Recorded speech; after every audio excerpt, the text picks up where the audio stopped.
ஜனநாயகன் படம் போன மாதம் 9ஆம் தேதி ரிலீஸ் ஆக வேண்டியது. ஒரு மாதம் கழித்து இன்றைக்கி வரைக்கும் படம் ரிலீஸ் ஆகலை. ஆனால் இன்றைக்கி ஒரு நல்ல செய்தி விஜய் ரசிகர்கள் எல்லாருக்குமே வந்திருக்கு. விஜய் ரசிகர்கள் மட்டும் இல்லாமல் ஒட்டுமொத்தமாக தமிழ் சினிமாவை நேசிக்கக்கூடிய எல்லாருமே எதிர்பார்க்குற படமாக தான் ஜனநாயகன் இருக்குது. அதில் எந்த ஒரு சந்தேகமும் இருக்க முடியாது.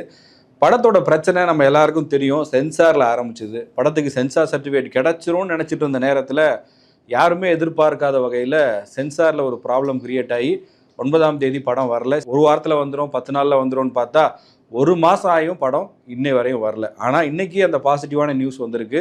இந்த பிரச்சனையை கோர்ட்டில் போய் பேசி அதுக்கு அடுத்தடுத்து வழக்குகள் போட்டு வாத பிரதிவாதங்களை வச்சு இந்த பிரச்சனையை தீர்வுக்கு கொண்டு வர முடியாதுன்னு தயாரிப்பு நிறுவனம் உணர்ந்திருப்பதாக தெரியுது. அதனால தான் கேவிஎன் ப்ரொடக்ஷன்ஸ் என்ன பண்ணிட்டாங்கன்னா, அவங்க போட்டிருந்த ரிட் பெட்டிஷனை திரும்ப வாங்கிக்கிறோன்னு சொல்லி உயர்நீதிமன்ற பதிவாளர்கிட்ட சொல்லியிருக்காங்க. அப்போ என்ன அர்த்தம் அப்படின்னா, அவங்க ரிவைசிங் கமிட்டிக்கு போயிட்டாங்க. படம் மறு தணிக்கை செய்யப்படும். அந்த தணிக்கை குழுவினர் படத்தை பார்த்து அவங்க சொல்லக்கூடிய கரெக்ஷன்ஸை தயாரிப்பு நிறுவனம் சரி செய்து கொடுத்தால் படத்தினுடைய சென்சார் சர்டிஃபிகேட் கிடைக்கும் அப்படின்னு இண்டஸ்ட்ரியிலலாம் சொல்கிறாங்க. அதனால் எல்லாருக்குமே மிக முக்கியமாக விஜய் ரசிகர்களுக்கு கொண்டாடக்கூடிய ஒரு செய்தியாக தான் இது வந்திருக்கு. February 19th அல்லது 20th படம் ரிலீஸ் ஆகும்னு சொல்கிறாங்க. ஒருவேளை இந்த சென்சார் கமிட்டி கொஞ்சம் டிலே ஆனால் கூட அதுக்கு அடுத்த வாரத்தில், அதாவது பிப்ரவரி இறுதிக்குள்ளாக நிச்சயமாக விஜய் நடிச்சிருக்கக்கூடிய அவருடைய கடைசி படமான ஜனநாயகன் கண்டிப்பாக ரிலீஸ் ஆகும் அப்படின்னு சொல்கிறாங்க. தயாரிப்பு நிறுவனம் ஏன் இந்த முடிவை எடுத்திருக்காங்க? அவங்க நீதிமன்றத்துக்கு போனவங்க இப்போ இங்கே ஹைகோர்ட்டில் இந்த பிரச்சனை சரியாகலை அப்படின்னா கூட அதுக்கு சுப்ரீம் கோர்ட் போயிருக்கலாம். இந்த மாதிரி சட்ட ரீதியான வாய்ப்புகள் அவங்களுக்கு இருக்கும்போது ஏன் அவங்க இந்த வழக்கை திரும்ப பெறுறாங்க அப்படின்ற ஒரு கேள்வி உங்களுக்குள்ள இருக்கலாம். அதுக்கு மிக முக்கியமான காரணம் தமிழ்நாடு சட்டமன்ற தேர்தல் தான். இந்த சட்டமன்ற தேர்தலுக்கு முன்பாக ஜனநாயகன் படத்தை ரிலீஸ் பண்ணணும் அப்படின்னா அதுக்கு இருக்கிற ஒரே வழி நேரடியாக சென்சார் போர்டில் ரிவைசிங் கமிட்டிக்கு போய் படத்தை அங்கே அவங்க முன்னாடி படத்தை திரையிட்டு காமிச்சு அவங்க சொல்லக்கூடிய சேஞ்சஸ் எல்லாம் பண்ணாங்க அப்படின்னா ஈஸியாக சர்டிஃபிகேட் கிடச்சிரும். அதில் எந்த பிரச்சனையுமே இல்லை. அதை விட்டுட்டு லீகலாக இதை கொண்டு போகிற பட்சத்தில் இந்த பிப்ரவரி கடைசி வாரத்தையும் விட்டுட்டாங்க அப்படின்னா மார்ச் முதல் வாரத்தில் தமிழ்நாடு சட்டமன்றத்துக்கான தேர்தல் தேதி அறிவிக்க வாய்ப்பு இருக்கிறது.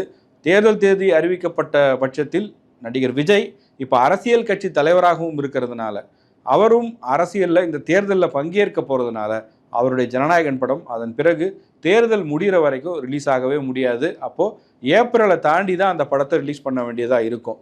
படத்தில் பார்த்தோம் அப்படின்னா ட்ரெய்லர்லேயே நிறைய வசனங்கள் விஜயோட நிகழ்கால அரசியல் நகர்வுகளை கனெக்ட் பண்ணுற மாதிரி இருக்குது. அந்த கதை எப்படி இருக்க போதுன்னு நமக்கு தெரியல. ஆனால் அந்த வசனங்களை கேட்கும்போது விஜய் அரசியல்வாதிகளுக்கும் இப்போது இருக்கிற அரசியல் களத்துக்கும் ஏற்ற மாதிரியான வசனங்களை பேசுகிறாரு. அப்போது படத்தோடைய சப்ஜெக்டும் நமக்கு இந்த எலெக்ஷன் முடிஞ்சதுக்கப்புறம் பார்க்கும்போது கொஞ்சம் கனெக்ட் ஆகாத மாதிரி இருக்கும். எலெக்ஷனுக்கு முன்னாடியே அது ரிலீஸ் ஆச்சு அப்படின்னா விஜய்க்கு ஒரு பெரிய பூஸ்டாக இருக்க போது. கெட்டதுலேயே ஒரு நல்லது நடக்குதுன்னு சொல்லுவாங்க இல்லையா, அந்த மாதிரி ஜனநாயகன் படம் போன மாதம் 9ஆம் தேதி ரிலீஸ் ஆகிருந்ததுன்னா இந்நேரம் அது படம் ரிலீஸ் ஆகி அதை பற்றி பேசி நம்ம அதுலேருந்து நகர்ந்து வேறு ஒரு டாபிக் போயிருப்போம். பட் இப்போ தான் ரிலீஸ் ஆகி இதுக்கப்புறம் தான் ரிலீஸ் ஆக போகுது அப்படின்றது விஜய்க்கு ஒரு பெரிய ப்ளஸ் பாயிண்ட் தான். எலெக்ஷன் டேட் அனௌன்ஸ் பண்ணுற வரைக்கும் கண்டிப்பாக விஜயோட ஜனநாயகன் படம் தேட்டரில் ஓடப்போகுது. அந்த படத்தை பற்றி பெரிய டிஸ்கஷன்ஸ் சோஷியல் மீடியாவில் இருக்கும். விஜய் பேசக்கூடிய வசனங்கள், விஜயனுடைய காட்சி அமைப்புகள்னு எல்லாமே பப்ளிக் மத்தியில் ஒரு வைபை ஏற்படுத்தும். அதுக்காக தான் இந்த படத்தை சொல்லப்போனால் ஜனவரியில் அவங்க திட்டமிட்டாங்க. பொங்கல் ரிலீஸாக வந்ததுன்னா தேர்தலுக்கு முன்னாடி அது ஒரு பெரிய ப்ளஸ் பாயிண்ட்டாக இருக்கும். இப்போ விஜய் ஒரு திரைக்கலைஞராக இருக்கிறதுனால அவருடைய சினிமா எலெக்ஷனுக்கு முன்னாடி வரும்போது அது மக்கள் மத்தியில் ஏற்படுத்தக்கூடிய ஒரு பாசிட்டிவான இம்பேக்ட் அவருடைய இமேஜை இன்னும் கொஞ்சம் பூஸ்ட் பண்ணுறதுக்கு உதவும் அப்படின்னு நம்பி தான் போன வருஷம் அக்டோபர் மாதம் ரிலீஸ் பண்ண வேண்டிய படத்தை இந்த வருஷம் பொங்கலுக்கு கொண்டு வந்தாங்க. ஆனால் அது அவங்களுக்கு சாதகமாக அமைகிற மாதிரி தான் இப்போது எலெக்ஷன் நெருக்கத்தில் படம் ரிலீஸ் ஆக போகுது. விஜய் ரசிகர்களுக்கு இது ஒரு டபுள் சந்தோஷமாக தான் இருக்க போகுது. விஜயும் இன்னொரு பக்கம் தன்னுடைய மக்கள் சந்திப்பு நிகழ்ச்சிகளை தொடங்க போகிறதா சொல்கிறாங்க. இப்போ சேலத்துக்கு போகிறார் இன்னும் சில தினங்களில். ஆனால் சேலத்தில் அது மக்கள் சந்திப்பு இல்லை, நிர்வாகிகள் சந்திப்புன்னு சொல்லிட்டாங்க. 5000 பேர் தான் கலந்துக்க போகிறாங்க. மதியம் 12 மணிலேருந்து ஈவினிங் 3 மணி வரைக்கும் அந்த கூட்டம் நடக்க போகுது. அங்கே ஏற்கனவே காவல்துறை சொல்லியிருக்கக்கூடிய கட்டுப்பாடுகள், வயதானவர்கள் வரக்கூடாது, பெண்கள், அதாவது இப்போ கர்ப்பிணி பெண்கள், உடல்நலக்குறைவு இருக்கிறவங்க, கை குழந்தையோடு இருப்பவர்கள், இவங்கெல்லாம் வரக்கூடாது அப்படின்னு சொல்லியிருக்காங்க. அந்த கண்டிஷன்ஸை கண்டிப்பாக காவல்துறை முழுமையாக ஃபாலோ பண்ண சொல்லியிருக்காங்க. ஒரு பக்கம் ஜனநாயகன் ரிலீஸ் ஆக போகுது அப்படிங்கிற ஒரு நம்பிக்கை விஜய் ரசிகர்களுக்கு வந்திருக்கு.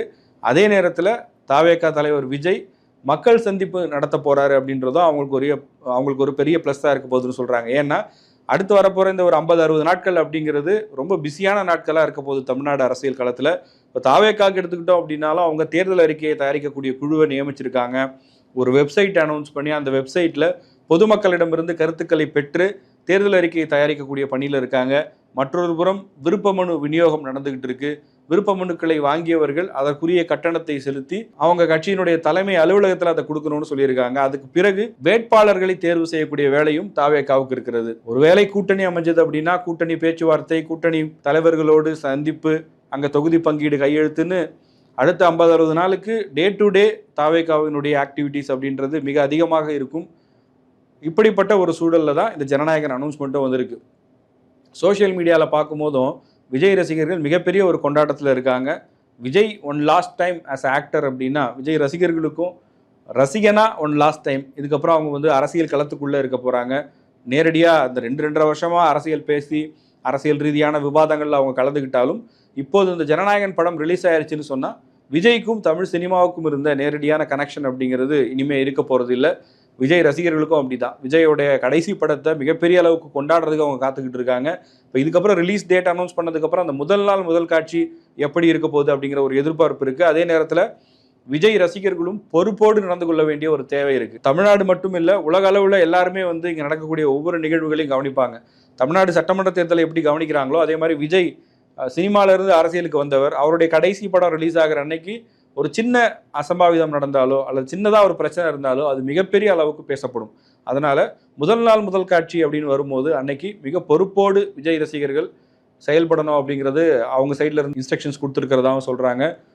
ரசிகர் மன்றமாக இருந்தப்போ கொண்டாட்டங்கள் அதிகமாக இருந்திருக்கும். ஏதாவது ஒரு விஷயம் அதிகமாக நடந்தால் கூட அதை பெரிய அளவுக்கு கவனிக்க மாட்டாங்க. இன்றைக்கி அரசியலுக்கு வந்ததுனால ஒவ்வொரு விஷயமும் கவனிக்கப்படும்.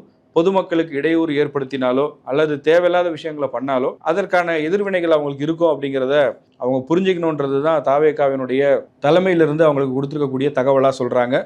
ஜனநாயகன் படம் அப்படின்றது எப்படியான ஒரு படமாக இருக்க போது, உண்மையிலேயே விஜய் ரசிகர்கள் எதிர்பார்ப்பது போல அது எலெக்ஷனுக்கு முன்னாடி ரிலீஸ் ஆகிறதுனால விஜய்க்கு ஒரு பூஸ்டாக இருக்கும்னு நீங்கள் பார்க்குறீங்களா? இல்லைங்க, அது ஒரு கமர்ஷியல் படம், அந்த படமும் வரும் போகும் அப்படின்னு நினைக்கிறீங்களா?